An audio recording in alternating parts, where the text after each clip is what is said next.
alamin wassalatu wassalamu ala asyrafil anbiya'i wal mursalin nabiyina Muhammadin wa ala alihi wa sahbihi ajma'in. Pertama-tama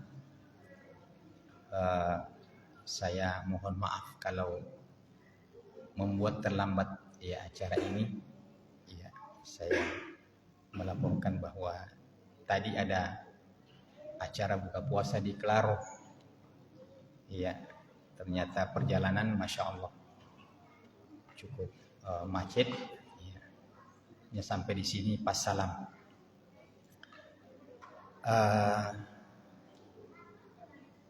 Tema kita pada malam ini Al-Quran, sumber inspirasi tanpa batas.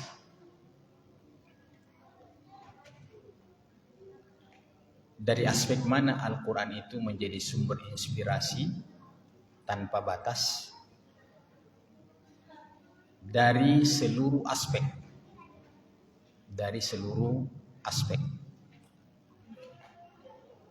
Pertama, kita contohkan Al-Quran sumber inspirasi dari aspek bahasa. Di dalam Al-Quran berulang-ulang kali Al-Quran menyebutkan kata safar. Dan kebetulan ada dalam ayat puasa.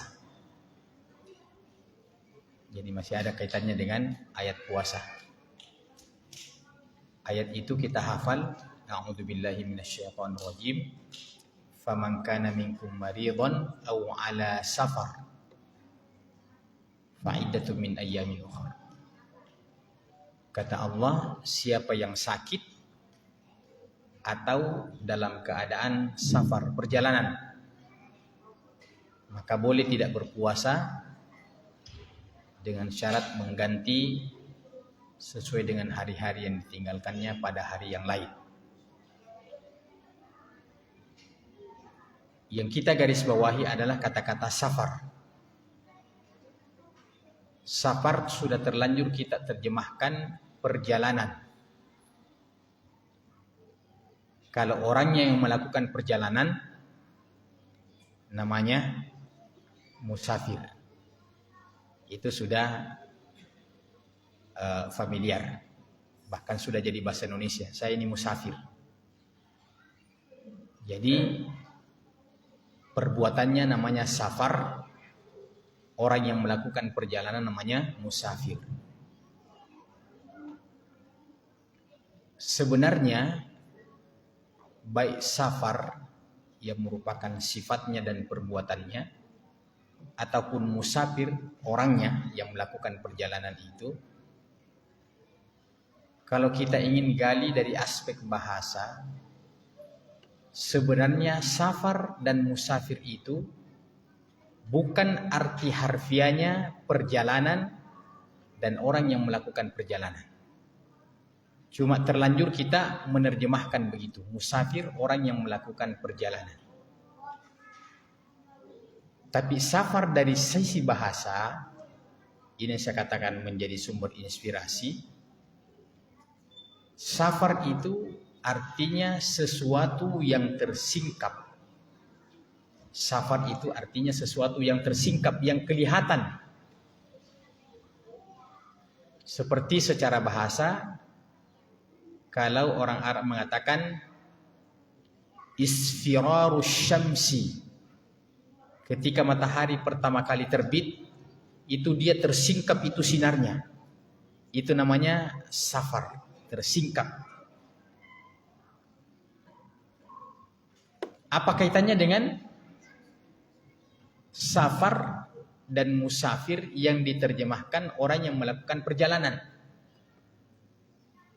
Jadi orang yang melakukan perjalanan itu biasanya menemukan banyak kesulitan-kesulitan dalam perjalanan. Umpamanya kekurangan perbekalan.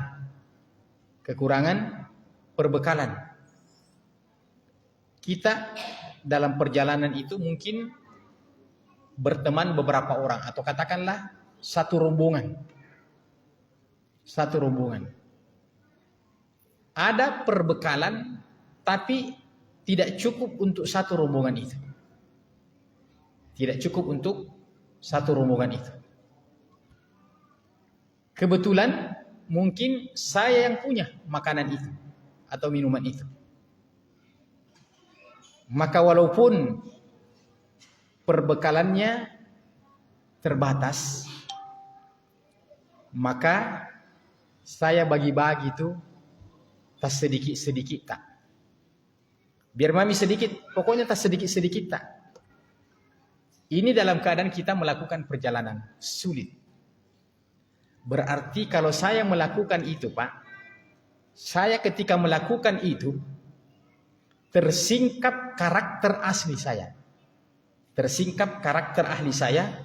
Oh, bahwa Bahrul Nida itu Masya Allah, orangnya dermawan. Walaupun dalam keadaan sulit, ya sedikit tapi tetap dia bagi-bagi. Maka itu hakikatnya musafir. Itu hakikatnya musafir. Sebaliknya, ya. Kalau yang negatif ini, kuserahkan contohnya sama orang lain. Ya, saya tidak sandarkan pada diri saya. Begitulah manusia selalu yang mau baik. Tapi kalau ada orang yang dalam kesulitan dan perjalanan itu, dia punya perbekalan sedikit, ya, dia bilang, ya saya minta izin dulu mau pergi ke situ sebentar. Ya. Ternyata dia pergi makan sendiri sembunyi-sembunyi coko-coko di situ karena tidak mau dia bagi. Sekalinya temannya lihat, Dede, kau pergi kau balik makan sendiri di sini, bos. Itu namanya safar, tersingkap dia punya karakter. Maka ini yang saya katakan, pilihan kata dalam Al-Quran itu betul-betul sumber inspirasi. Betul-betul sumber inspirasi. Jadi musafir itu adalah orang yang mengingkap karakter aslinya. Iya. Kan biasa kita sama-sama turun di warung, Pak. Sama-sama dalam perjalanan.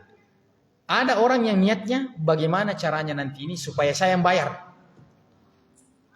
Ada orang yang sementara makan dia pikirkan, bagaimana caranya jangan sampai saya disuruh bayar. Iya. Maka yang mau berkorban itu dari awal sudah kelihatan. Jangan ada yang bayar, saya yang bayarin. Pokoknya saya traktir semua. Kelihatan dia punya karakter. Oh, orangnya memang ini Masya Allah, pemurah orangnya. Ya. Tapi kalau dia lagi-lagi seperti itu, sebentar dia mau ke sana. Dia menghindari diminta uangnya. Sudah dibayar? Sudah dibayar kah? Bilang, sudah nih. Oh, ketahuan dia punya karakter. Ini orang memang, ya, orang pelit memang. Iya, orang pelit. Ya. Masih ada Pak waktunya? Karena saya dengar ini 15 sampai 20. Kalau masih ada aja takut, saya lanjut lagi.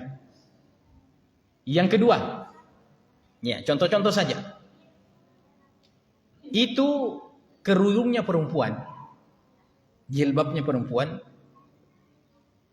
bahasa Al-Qur'annya khumur. Khumur. Dalam surah An-Nur, wal yadribna bi khumurihinna. Wal yadribna bi khumurihinna.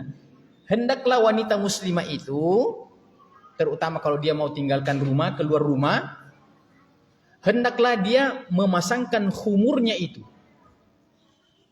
Pakaian kerudungnya yang menutupi kepalanya dan menutupi anggota badannya. Kemudian kita dapat dalam ayat yang lain Allah bilang innamal khamru wal maisiru wal ansab wal azlamu rijsum min amali syaitan. Kalau kerudung itu khumur, Pak, khumur. Kalau khamr itu minuman keras. Dengan tegas tanpa teh dengan aling-aling. Quran bilang khamar, judi, mengundi, perbuatan setan, najis, jauhi. Iya. Pokoknya tidak ada yang ditutup-tutup di situ. Haram. Khamrun dengan khumur berasal dari huruf yang sama, Pak. Masing-masing ada kha-nya, ada mimnya, ada ra-nya. Yang membedakan itu cuma barisnya saja. Ada khumur, ada khamrun. Tapi pasti suatu kata dalam Quran atau dalam bahasa Arab, ketika akar katanya sama, pasti ada hubungannya, Pak. Pasti ada hubungannya. Apa hubungannya antara minuman keras yang diharamkan dengan khumur, pakaian mulia bagi perempuan yang dipakai untuk menutupi kepala? Itu juga dari sisi pendekatan bahasa ada hubungannya. Bahwa khumur dikatakan khumur karena memang secara lahiriah khumur itu adalah alat yang dipakai untuk menutup. Makanya ada hadis Nabi yang mengatakan khammiru aniyatakum. Itu makanan-makanan yang sudah dimakan, katakanlah makanan buka puasa, ya. Kalau masih ada sisanya bermalam, sampai seperti itu lengkapnya Islam, Pak. Kata Nabi, tutup itu makanan-makanan itu supaya tidak dimakan tikus, tidak dimakan apa dan sebagainya. Khammiru aniyatakum. Tutup itu kamu punya bejana-bejana. Jadi memang bahasa Arabnya itu menutup khumur dan khammiru. Tapi kenapa minuman yang memabukkan ini namanya khamar? Apa hubungannya? Khamar dikatakan khamar, sebenarnya ada juga sesuatu yang dia tutup, Pak. Apa yang dia tutup? Sesuatu yang sifatnya abstrak. Bukan sesuatu yang sifatnya lahiriah. Artinya orang kalau habis minum minuman keras itu, Pak, yang tadinya terbuka akalnya, berpikir secara normal, begitu dia habis minum, dia tikam orang, dia kata-katai orang. Kenapa dia bilang begitu? Karena akalnya tertutup disebabkan karena dia mabuk. Maka khamr yang dia tutupi bukan sesuatu yang bersifat lahiriah, tapi sesuatu yang bersifat abstrak. Itulah hikmahnya kenapa dalam Islam khamar dengan segala mereknya itu diharamkan dalam Islam. Innamal khamru wal maisir wal ansab dan seterusnya dan seterusnya. Ini kan memberikan sebuah sumber inspirasi pada kita bahwa Quran dalam pemilihan kata itu ada makna-makna yang terkandung di dalamnya yang kalau kita fahami, iya, khamrun itu, oh karena kita tahu, oh ternyata hikmahnya kalau kita minum itu, ini menjadi tidak beres semuanya, ya, bahkan dia bisa merusak, ya, dalam satu tempat lingkungan itu, Pak. Coba bayangkan kalau ada peminum balok bertetangga dengan kita, Pak, repot kita itu, Pak, ya, kita yang tidak apa-apa, ya, kita yang terganggu, teriak-teriak, mi apa, dan sebagainya. Nah, pukul istrinya. Maka hikmahnya kenapa khamrun itu diharamkan? Karena dia menutupi akal. Iya. Masih ada semuanya ini, tapi habis waktu di? Iya, masih ada ke waktu? Kutanya Ki, masih ada tuh habis? Ya? Masih ada sedikit. Nah, kalau gitu saya pakai yang sedikit. Iya. Karena kita ini tidak boleh mubazir. Iya. Terakhir, insya Allah. Kalau lebih-lebih 1 menit, itu namanya ya lebih-lebih yang dimaafkan. Ya, yang penting jangan 1 jam lebihnya.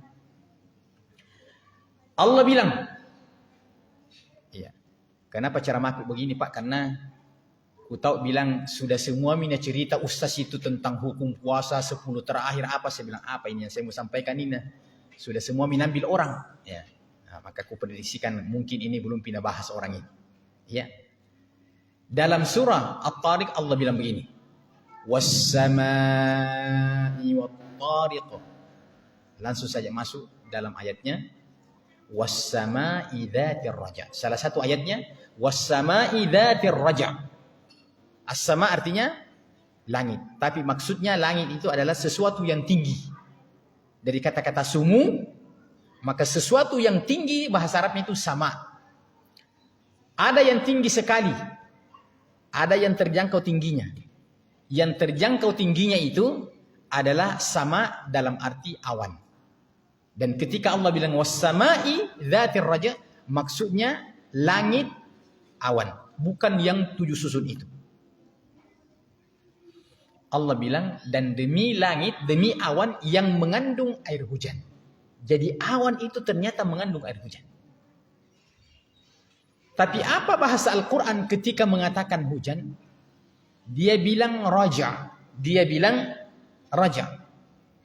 Nah, kalau kita buka-buka kamus ini Pak, Indonesia Arab atau Arab Indonesia, sampai habis itu kamus kita buka Pak, tidak akan menemukan raja ada di antaranya maknanya air atau air hujan. Tidak ada. Tidak akan pernah kita temukan raja di antara maknanya adalah air. Tapi kenapa dalam terjemahannya demi awan yang mengandung air? Demi awan yang mengandung air hujan. Ini Al-Quran bisa kita katakan sumber informasi tentang ilmu pengetahuan. Bukan hanya cerita tentang surga dan neraka, tapi termasuk ilmu pengetahuan. Itu adalah Al-Quran sumbernya. Apa itu raja? Berasal dari kata-kata raja'ah. Ada yang biasa bahasa Arab? Apa artinya raja'ah? Kembali. Kembali. Raja'ah itu artinya kembali. Inna lillahi wa inna ilaihi raji'un. Kenapa kata-kata raja diartikan air hujan? Sebenarnya Al-Quran ini bukan menerjemahkan, bukan menyebutkan dari sisi arti harfiahnya, tapi meminjam situasinya air hujan itu. Keadaannya air hujan itu. Bahwa ketika Allah memilih, Al-Quran memilih kata-kata raja, ingin menginformasikan bahwa sebenarnya air hujan itu bukan asalnya dari atas. Bukan dari asal asalnya itu, dari atas asalnya itu hujan, Pak. Bukan. Seperti kita. Dia dari mana? Hasil penguapan di musim panas. Ketika tiba musim panas, lautan lepas itu menguap semua naik atas, ditampung oleh awan itu. Ketika tiba saatnya musim hujan yang Allah inginkan supaya turun, maka dia kembali ke bumi. Itulah namanya raja. Itu namanya raja. Berarti kalau demikian, Al-Quran ini adalah mengajarkan ilmu kimia. Al-Quran ini mengajarkan ilmu biologi. Karena dia menggunakan kata raja, seakan-akan mengatakan air hujan itu prosesnya penguapan dulu dari bawah naik ke atas, kemudian tertampung di atas. Ketika tiba musim hujan, raja dia kembali ke bumi. Begitulah siklusnya, dari bawah ke atas, dari bawah ke atas, bolak-balik sampai ya berakhirnya kehidupan dunia ini. Ya, jadi ini ceramahku yang begini Pak. Banyak stoknya, tapi karena ya waktu yang terbatas, ya kalau mau sampai 50 masih ada kusimpan Pak, ya nanti kapan-kapan kita cicil sedikit demi sedikit, ya yang penting undang saya untuk menyelesaikannya insyaallah. Demikian, lebih dan kurangnya mohon dimaafkan. Subhanakallahumma bihamdika asyhadu an la ilaha illa anta astaghfiruka wa atubu ilaik wa akhiru da'wana alhamdulillahi rabbil alamin. Wassalamualaikum warahmatullahi wabarakatuh.